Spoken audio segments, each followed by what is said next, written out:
was George Martin? Martin is best known for his work with the Beatles, with extensive involvement in each of their original albums. His formal musical expertise and innovative recording practices facilitated the Beatles' transformation from a local band to global icons. Let's take a look at the life of George Martin.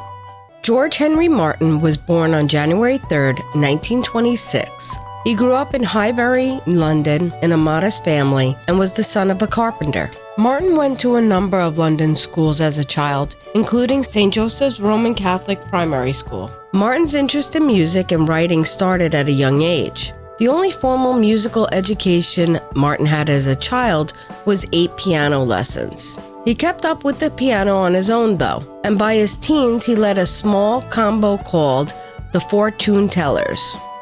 At the age of 17, during World War II, Martin enlisted in the Fleet Air Army, serving as an aircraft observer. While in the service, he both acquired a mentor in Sidney Harrison, who critiqued his early scores and encouraged him to follow a career in music, and appeared on the BBC radio show playing an original piece. After he left the armed services, he started his training in classical music and began his career in the music industry, working for the BBC's classic music department.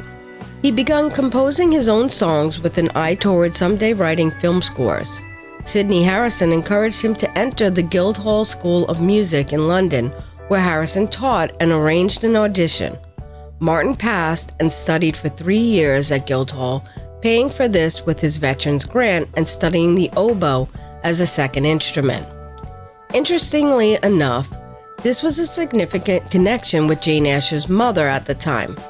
Margaret Elliott was a professional musician and a one-time professor of music at the London School of Music. She taught oboe to George Martin. This connection was established years before Martin became a renowned producer of the most famous band in the world, the Beatles. Margaret Elliott's daughter, Jane Asher, was in a relationship with Paul McCartney. McCartney lived with the Asher family for several years. During this time, McCartney and Martin worked closely together on Beatles songs. Despite this connection, Martin did not work professionally with the Asher family. It's important to note that Martin's relationship with Margaret Elliott was strictly professional, as she was his music teacher at the Guildhall School of Music and Drama. Martin was married twice. His first marriage was to Sheena Chisholm in 1948, with whom he had 2 children, Alexis and Gregory. The couple divorced in 1965. He then married Judy Lockhart Smith in 1966. They had 2 children, Lucy and Giles. Even though Martin's professional journey began at the BBC's classic music department, it was his move to EMI's Parlophone label that set the stage for his encounter with the Beatles. Parlophone was known for more of its jazz, comedy, and spoken word records than for pop music. But as the head, Martin was always on the lookout for fresh talent, a quest that led him to a fateful meeting with Brian Epstein, the manager of a then unknown band from Liverpool. Martin's initial impressions of the Beatles were far from stellar. Their demo did little to impress him, and he found their music lacking in originality. But there was something about these young men that caught his attention. Perhaps it was their charisma, their raw energy, or their undeniable chemistry. Whatever it was, Martin saw a spark in the Beatles that others had missed. Despite his initial misgivings, Martin decided the Beatles had the potential to make a hit record. The Beatles' first recording session with George Martin took place at EMI's Abbey Road Studios in London on June 6, 1962. While the Beatles had immense talent, it was Martin's innovative production techniques that helped them reach new heights. As a classically trained musician and an experienced record producer, George Martin was the perfect fit for the Beatles. His background in classical music brought a new dimension to the band's sound, enabling them to transcend the boundaries of pop music and break new ground. Martin's music expertise allowed him to understand and enhance the band's unique style, while his innovative production techniques brought a fresh and unique sound to their music. One of Martin's most significant contributions to the Beatles' sound was his orchestral arrangements. He introduced the band to a world of musical possibilities beyond the typical rock band setup. From the string quartet in Yesterday to the full orchestra in A Day in a Life, Martin's arrangements added depth and complexity to the Beatles' songs, making them stand out in the world of pop music. Martin was also a pioneer in the use of studio technology. He wasn't afraid to experiment and push boundaries of what was possible in the recording studio. One of his most famous techniques was playing tapes backwards, a technique used in songs like Tomorrow Never Knows and I'm Only Sleeping. This gave the music a psychedelic edge, reflecting the changing tastes and attitudes of the times. In addition to his technical innovations, Martin was instrumental in shaping the band's artistic direction. He encouraged the Beatles to write their own songs and to explore different musical styles. His guidance helped them to evolve from a popular boy band into a group of serious musicians capable of creating complex and sophisticated music. Even after the Beatles disbanded, Martin continued to make waves in the music industry. His remarkable ear for music and knack for innovative production techniques didn't retire with the Fab Four. Instead, they found new avenues to explore and new artists to inspire.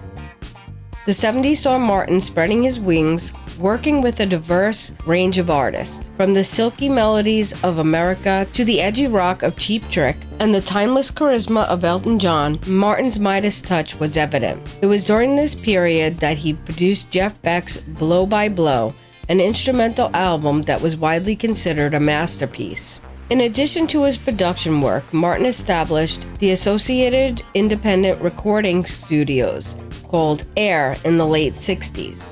This wasn't just another recording studio. AIR became a haven for artists seeking creative freedom and top-notch production quality. The likes of Queen, The Police, and the Dire Straits have all recorded iconic albums within its walls. George Martin also played a pivotal role in the creation of Love, a production by Cirque du Soleil in Las Vegas. The concept of Love combines the reproduced and reimagined music of the Beatles with an interpretive circus-based artistic and athletic stage performance. The venue was performed at the Mirage in Las Vegas. It was a partnership and joint venture between Cirque du Soleil and the Beatles company Apple Corp.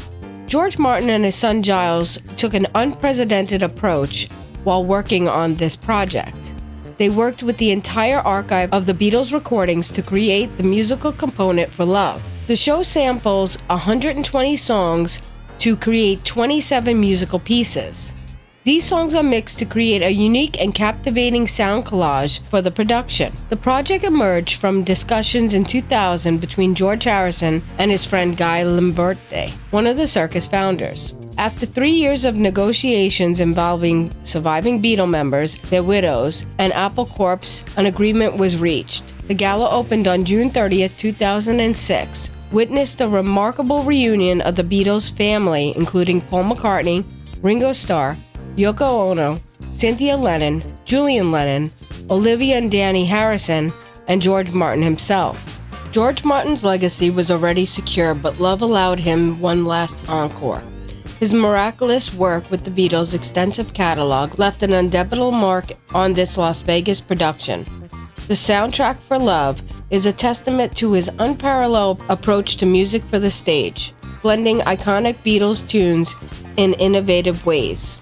After a successful run, Cirque du Soleil announced that Love will come to an end, with the final performance being on July 7, 2024.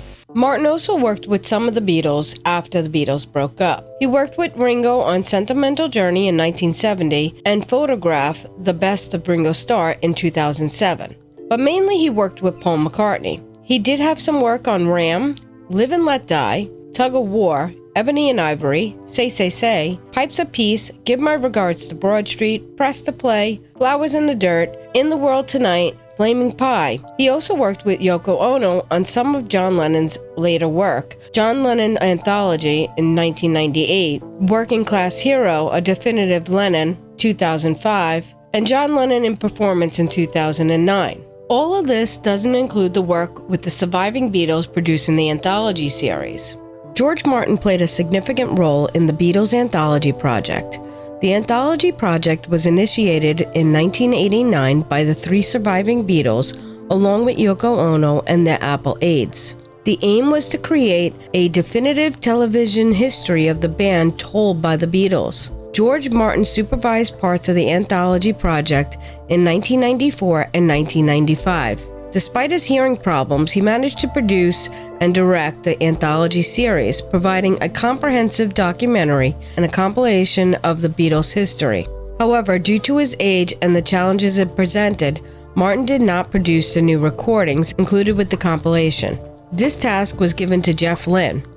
Martin explained to the press, "I don't produce anymore because I'm too old." So while Martin did not directly work with the new music for the anthology, his contributions to the overall project were significant and helped shape the final product. Beyond his contributions to individual artists, Martin's work has also been recognized on a larger scale. He was knighted by Queen Elizabeth II in 1996 for his services to the music industry, a fitting capstone to his enormous career. His other notable accolades include induction to the Rock and Roll Hall of Fame and receiving Grammy Trustees Awards for his significant contributions to the field of recording. In 2006, Martin received the UK Music Producers Guild's recognition for outstanding contribution to UK music. This was followed by a Brit Award for outstanding contributions to music in 2008.